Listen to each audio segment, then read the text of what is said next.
আসসালামু আলাইকুম প্রিয় দর্শক, অন্য মঞ্চের আলাপ চাইতায় আপনাদের সকলকে আমন্ত্রণ জানাচ্ছি। 14 অক্টোবর, 16 অক্টোবর, এরপর 18 অক্টোবর, মাত্র 5 দিনের ব্যবধানে দেশের 3টি গুরুত্বপূর্ণ অর্থনৈতিক এবং রপ্তানি নির্ভর নিরাপত্তা অবকাঠামোতে ভয়াবহ অগ্নিকাণ্ডের ঘটনা ঘটেছে। 3টি নজিরবিহীন ভয়াবহ অগ্নি দুর্ঘটনার দৃশ্যে হতভম্ব সারা দেশ। মিরপুর এবং চট্টগ্রামের পর সবশেষ 18 অক্টোবর দেশের আন্তর্জাতিক বাণিজ্যের প্রবেশদ্বার হযরত শাহজালাল আন্তর্জাতিক বিমানবন্দরের কার্গো ভিলেজে আগুন লাগার ঘটনা শুধু দেশই নয়, আন্তর্জাতিক দৃষ্টি আকর্ষণ করেছে। ঢাকা বিমানবন্দরের কার্গো ভিলেজের দৃশ্যে মনে হয়েছে যেন এক যুদ্ধ বিধ্বস্ত বাংলাদেশ। একের পর এক আগুনের এমন তাণ্ডব বাংলাদেশের ইতিহাসে কখনো আসেনি। এই ধারাবাহিক বিপর্যয় দেশের নিরাপত্তা ব্যবস্থা এবং নিয়ন্ত্রক সংস্থাগুলোর সক্ষমতার উপর প্রশ্ন তুলেছে। দেশের প্রধান বিমানবন্দর ইপিজেডের মতো স্থাপনা কতটা সুরক্ষিত সেই প্রশ্ন উঠেছে। বিশেষ করে বিমানবন্দরের মতো জায়গায় এমন দুর্ঘটনার কারণ এবং প্রতিরোধ সক্ষমতা নিয়ে চলছে জল্পনা কল্পনা। সামাজিক যোগাযোগ মাধ্যম থেকে শুরু করে সাধারণ মানুষের মধ্যে তীব্র সন্দেহ দেখা দিয়েছে, এই ঘটনাগুলো কি নিছক বিচ্ছিন্ন দুর্ঘটনা নাকি দেশের অর্থনৈতিক মেরুদণ্ডে আঘাত হানার জন্য একটি সমন্বিত পরিকল্পনা বা নাশকতার অংশ। মজার বিষয় হলো, গত কয়েক বছরের মধ্যে প্রতি বছরে যখন এমন ঘন ঘন আগুন লাগার ঘটনা ঘটেছে তখনই নাশকতার গন্ধ খোঁজা হয়েছে, কিন্তু এবারে ব্যতিক্রম হলো। এমন ভয়াবহ বিপর্যয়ের মধ্যেও অন্তর্বর্তী সরকার বেশ নির্বিকার। বিমানবন্দরের কার্গো ভিলেজ যখন পুড়ে ছাই হচ্ছে তখন প্রধান উপদেষ্টার দপ্তরের ফেসবুক ব্যস্ত প্রামাণ্য চিত্র প্রদর্শনীতে। সর্বস্ব হারিয়ে ব্যবসায়ীদের আহাজারিতে আকাশ যখন ভারী তখন প্রচার চলছিল জুলাই সনদের সাফল্য গাথা। এ যেন সেই রোম যখন পুড়ছিল, নীলো তখন বাঁশি বাজাচ্ছিল। ঢাকার বিমানবন্দর যখন জ্বলছে সরকার দেখাচ্ছে নিজেদের বিজ্ঞাপন চিত্র। চপেটাঘাতের জোর বাড়াতে পোস্টের শিরোনামে লিখেছে হোয়াট ইজ হ্যাপেনিং। চলুন যাওয়া যাক বিশ্লেষণে। হযরত শাহজালাল আন্তর্জাতিক বিমানবন্দরের কার্গো ভিলেজে আগুন লাগে 18 অক্টোবর বেলা 2:30টার দিকে। শাহজালাল বিমানবন্দরের পোস্ট অফিস ও হ্যাঙ্গারের মাঝামাঝি স্থানে কার্গো ভিলেজ। আগুন লেগেছে আমদানির কার্গো কমপ্লেক্সের ভবনে। এটির অবস্থান বিমানবন্দরের 8 নম্বর গেটের পাশে। এই গেটকে হ্যাঙ্গার গেট বলা হয়। আমদানি কার্গো কমপ্লেক্সে গেট আছে 3টি। আগুন লাগে কমপ্লেক্সের উত্তর দিকে 3 নম্বর গেটের পাশে।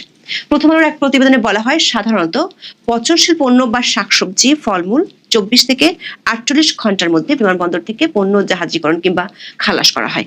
আবার অনেক সময় তৈরি পোশাক মালিকেরা বিদেশি ক্রেতার কাছে দ্রুত পণ্যের চালান পাঠাতে আকাশপথ ব্যবহার করেন।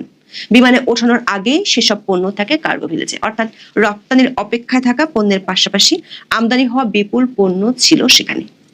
কেপিএভুক্ত অত্যন্ত গুরুত্বপূর্ণ স্থাপনায় আগুনের সূত্রপাত কিভাবে তা জানা যায়নি, তবে দ্রুত তা ছড়িয়ে গিয়ে ভয়াবহ রূপ নেয়। আগুনের তীব্রতা এত বেশি ছিল যে বিমানবন্দর কর্তৃপক্ষ ফ্লাইট ওঠানামা সাময়িকভাবে স্থগিত করতে বাধ্য হয়। কয়েকটি আন্তর্জাতিক ফ্লাইট চট্টগ্রাম, সিলেট এবং কলকাতায় ডাইভার্ট করা হয়। ফায়ার সার্ভিসের 13টি স্টেশনে 37টি ইউনিট যোগ দেয় আগুন নেভানোর কাজে। সেনাবাহিনী, বিমান বাহিনীর 2টি ফায়ার ইউনিট এবং নৌবাহিনী, বিজিবি সহ আইন শৃঙ্খলা বাহিনীর বিপুল সংখ্যক সদস্য যোগ দেন। তবে সবার সম্মিলিত চেষ্টাও খুব একটা কাজে আসেনি। বিমানবন্দরের ক্যানোপি 1 এবং ক্যানোপি 6 পর্যন্ত, বিমানের স্টোর রুম, বিজিএমই এর কুরিয়ার সেকশন সব জায়গায় ছড়িয়ে যায় আগুন। দেশের প্রধান বিমানবন্দরে সব ধরনের উড়োজাহাজ ওঠানামা সাময়িকভাবে বন্ধ ঘোষণা করা হয়। দেশের ইতিহাসে বিমানবন্দরে এত ভয়াবহ বিপর্যয়ের ঘটনা আর কখনো ঘটেনি। বিমানবন্দরের নিরাপত্তায় বিশেষায়িত ফায়ার ফাইটার ইউনিট থাকার পরেও আগুন কিভাবে এত ভয়াবহ রূপ নিল সেটি এখনো অস্পষ্ট। কার্গো ভিলেজের এক কর্মচারী আজকের পত্রিকাকে জানান, তারা কাজ শেষে চলে যাওয়ার 10 মিনিট পরে আগুন লাগে। আমদানি কার্গো ভবনের 2 নম্বর কুরিয়ার গেট থেকে এর সূত্রপাত। আগুন লাগার দিনটিকে ঘিরেও প্রশ্ন তৈরি হয়েছে অনেকের মনে। সাপ্তাহিক ছুটির কারণে শুক্র শনিবার কার্গো ভিলেজ থেকে পণ্য খালাস বন্ধ ছিল। এ কারণে সেখানে অনেক পণ্য জমেছিল যা ছাড় করার কথা ছিল রোববার। ফলে সপ্তাহের অন্য দিনের তুলনায় শনিবার আগুন লাগায় ক্ষতির পরিমাণ কয়েক গুণ বেড়েছে। আমদানিকারকদের ধারণা, কয়েক হাজার কোটি টাকার পণ্য পুড়ে ছাই হয়ে গেছে। বাংলা ট্রিবিউনের প্রতিবেদনে বলা হয়, কার্গো ভিলেজ কবে আবার সচল হবে তা নিয়েও তৈরি হয়েছে সংশয়। কার্গো ভিলেজের এক কর্মকর্তা জানান, স্কাই ক্যাপিটালের গুদাম থেকে আগুনের উৎপত্তি, সেখানে কেমিক্যাল থাকার কারণে মুহূর্তে আগুন ছড়িয়ে পড়ে।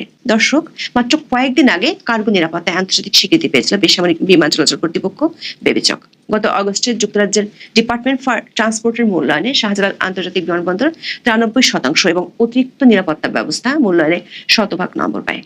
জেপটির স্বীকৃতি নিয়ে 12 অক্টোবর বিজ্ঞপ্তিও দিয়েছিল বেবিচক। এর 6 দিনের মাথায় দেখা গেল অনেকটা বাধাহীনভাবে পুড়ে ছারখার হলো বিমানবন্দরের কার্গো ভিলেজ। প্রশ্ন উঠেছে, এই ব্যর্থতার দায় কাদের? আবার এটি কি সাধারণ কোনো দুর্ঘটনা নাকি বড় ধরনের নাশকতা? দর্শক, শাহজালালের কার্গো ভিলেজ যেভাবে ঘন্টার পর ঘন্টা ধরে পুড়েছে তার নজির সারা বিশ্বে নেই। কোনো বিমানবন্দরে অগ্নি নির্বাপন ব্যবস্থা এতটা নাজুক হওয়ার কারণ নিয়ে উঠেছে প্রশ্ন। ঘটনার শুরুর দিকে বিভিন্ন টেলিভিশনের লাইভে দেখা যায় কোন প্রক্রিয়া আগুন নেভাতে হবে সেটি ঠিক করতে হিমশিম খাচ্ছিলেন সংশ্লিষ্টরা। দেশের ভয়াবহ বিপর্যয় নিয়ে সরকারের উদাসীনতাও অনেকের চোখে পড়েছে। বিশেষ করে প্রধান উপদেষ্টার দপ্তরের নির্লিপ্ততায় সমালোচনা চলছে সোশ্যাল মিডিয়ায়। দেশের প্রধান বিমানবন্দর যখন জ্বলছে তখন প্রধান উপদেষ্টার প্রেস টিমের ব্যস্ততা দেখা গেছে পিআর ক্যাম্পেইন নিয়ে। আগুন লাগার প্রায় 9 ঘন্টা পর বিষয়টি নিয়ে একটি বিজ্ঞপ্তি শেয়ার করা হয় প্রধান উপদেষ্টার ফেসবুক পেজে। দাবি করা হয় বিমানবন্দরের আগুন সম্পূর্ণ নিয়ন্ত্রণে। বিজ্ঞপ্তিটি দেন বেসামরিক বিমান পরিবহন ও পর্যটন মন্ত্রণালয়ের তথ্য ও জনসংযোগ কর্মকর্তা তরিকুল ইসলাম। বলা হয়, ফায়ার সার্ভিস ও বিমানবন্দর কর্তৃপক্ষের সঙ্গে ঘনিষ্ঠভাবে সমন্বয় করে নিশ্চিত করা যাচ্ছে আগুন সম্পূর্ণ নিভে গেছে। রাত 9টা থেকে সব ফ্লাইট কার্যক্রম চালু করা হবে। তবে এর আধ ঘন্টা পর রাত 9:15টার দিকে বেসামরিক বিমান পরিবহন উপদেষ্টার বরাতে একটি প্রতিবেদন প্রকাশ করা হয় আজকের পত্রিকায়। এতে বলা হয় এখনো যথেষ্ট আগুন রয়েছে, তবে নিয়ন্ত্রণে রয়েছে। দর্শক, খেয়াল করে দেখুন, প্রধান উপদেষ্টার ফেসবুকে শেয়ার করা বিজ্ঞপ্তিতে আগুন পুরোপুরি নিভে যাওয়ার দাবি করা হলেও তার আধ ঘন্টা পর উপদেষ্টা জানাচ্ছেন আগুন নেভেনি। প্রশ্ন হলো, সবার সামনে দৃশ্যমান ঘটনা কেন গোপন করার চেষ্টা চালাচ্ছে সরকার? ব্যর্থতার ঢাকার এই কৌশল দিয়ে কি আগুন চাপা দেওয়া সম্ভব? এর আগে সারা দেশ যখন উৎকণ্ঠিত, প্রধান উপদেষ্টার দপ্তর ছিল নিরুত্তাপ।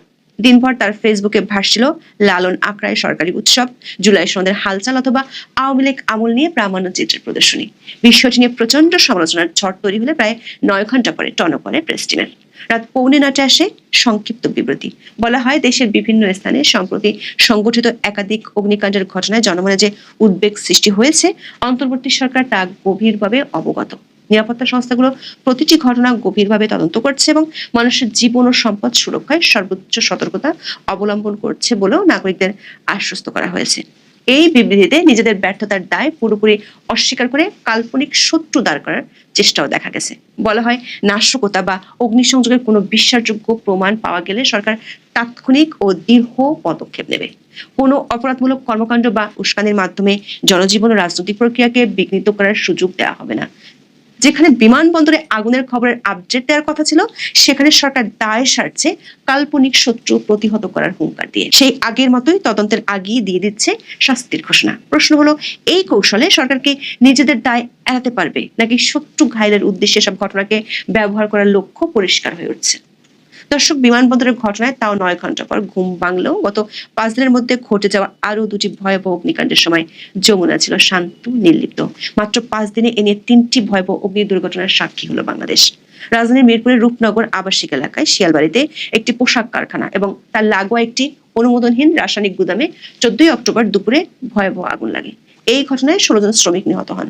14 অক্টোবরের ঘটনার 2 দিন পর দেশের রপ্তানি অর্থনীতির অন্যতম কেন্দ্র চট্টগ্রামের পতেঙ্গার সিইপিজেড এলাকায় Adams caps and textile limited কারখানায় আগুন লাগে। পুরো ভবনটির ছাদ ধসে পড়ে এবং ব্যাপক আর্থিক ক্ষতি হয়। এই 3টি ঘটনার মধ্যে শাহজালাল বিমানবন্দরের ঘটনাটি নাশকতার সন্দেহকে সবচেয়ে বেশি জোরদার করেছে। সামাজিক মাধ্যমে অনেকে প্রশ্ন তুলেছেন যে দেশের সর্বোচ্চ নিরাপত্তা সংবেদনশীল একটি স্থানে, যেখানে বহু সামরিক ও বেসামরিক সংস্থা নিয়োজিত, সেখানে আগুন লাগা নিছক দুর্ঘটনা হতে পারে না। দর্শক, 3টি ঘটনাস্থলের মধ্যে একটি কমন বিষয় আছে। 5 দিনের মধ্যে ঘটে যাওয়া এই 3টি ঘটনায় যে স্থানগুলোতে আগুন লেগেছে, প্রত্যেকটি দেশের অর্থনৈতিক মেরুদণ্ডের সাথে সম্পর্কিত। বিশেষ করে রপ্তানি খাতের সাথে সরাসরি সম্পর্ক রয়েছে। আবার প্রতিটি ক্ষেত্রেই বলতে গেলে অসহায়ভাবে পুরো স্থাপনা ছাই হতে দেখেছেন ফায়ার ফাইটাররা। বিশেষ করে চট্টগ্রামের সিইপিজেড গার্মেন্টসের পর ঢাকার বিমানবন্দর 2টি সুরক্ষিত এলাকা। এরপর এমন 2টি সুরক্ষিত এলাকায় আগুন লাগার ঘটনা আন্তর্জাতিক দৃষ্টি আকর্ষণ করবে, এটাই স্বাভাবিক। এতে বাংলাদেশের বৈশ্বিক বাণিজ্যের ভাবমূর্তি মারাত্মকভাবে ক্ষুণ্ণ হওয়ার আশঙ্কাই থেকে যায়। আমাদের অনুসন্ধান বলছে, বাংলাদেশে এই নাশকতার সন্দেহটা নতুন কিছু নয়। 2024 সালের মার্চ মাসে, মানে গত আওয়ামী লীগ সরকার আমলে হঠাৎ করে ঘন ঘন আগুন লাগার ঘটনা ঘটে। অনেকেই তখন নাশকতার সন্দেহ করেছিল। তারও প্রায় 1 বছর আগে, মানে 2023 সালের এপ্রিল মাসে বিবিসি বাংলার একটি খবরের শিরোনাম ছিল, ঢাকায় ঘন ঘন আগুন লাগার ঘটনায় নাশকতার সন্দেহ কেন? রিপোর্টটিতে বলা হয়েছে, 2023 সালে বাংলাদেশে 3.5 মাসের মধ্যে 3টি বড় অগ্নিকাণ্ডের ঘটনা ঘটেছিল, যার বেশিরভাগ ঘটেছে রাজধানী ঢাকায়। ওই সময় সবচেয়ে ভয়াবহ কয়েকটি আগুনের ঘটনা ঘটে রাজধানীর মার্কেটগুলোতে। বর্তমান অন্তর্বর্তী সরকার আমলে গত বছরের ডিসেম্বরে সচিবালয়ে ভয়াবহ আগুন লাগে, 5টি মন্ত্রণালয়ের দপ্তর পুড়ে ছাই হয়ে গিয়েছিল। তখনও সরকারের কোনো উপদেষ্টা এর পেছনে নাশকতার গন্ধ খুঁজে পেয়েছেন, কিন্তু 1 বছরেও সরকার সেই নাশকতার লেশ খুঁজে পায়নি। সচিবালয়ের অগ্নিকাণ্ড যদি নাশকতা না হয়, তাহলে এর পেছনে কারো গাফিলতি ছিল কিনা সেটি বের হয়ে আসেনি। ফলে গাফিলতির জন্য যারা দায়ী তারা শাস্তির বাইরে থেকে গেল। আবার নিমতলী থেকে তাজরিন কিংবা বেলি রোডের দুর্ঘটনায় শাস্তি হয়েছে এমনটা শোনাই যায় না। উল্টো প্রতিবারই নাশকতার ট্যাগ লাগিয়ে প্রতিটা ঘটনাকে অন্যদিকে ধামাচাপা দেওয়ার চেষ্টা করা হয়। সবচেয়ে দুঃখজনক হলো কোনো দুর্ঘটনার আসল রহস্য দেশের মানুষ জানতে পারে না। কদিন পর আরেকটি নতুন দুর্ঘটনা হলে বিমানবন্দরের ঘটনা লোকচক্ষুর আড়ালে পড়ে যায়। সচিবালয়ের চেয়েও বেশি সুরক্ষিত জায়গায় কিভাবে আগুন লাগলেও সেই রহস্য উন্মোচন করবে না অন্তর্বর্তী সরকার, বরং তার প্রেস টিম ব্যস্ত থাকবে নতুন কোনো জয়গান নিয়ে। এখন এই পর্যন্ত সুপ্রিয় দর্শক,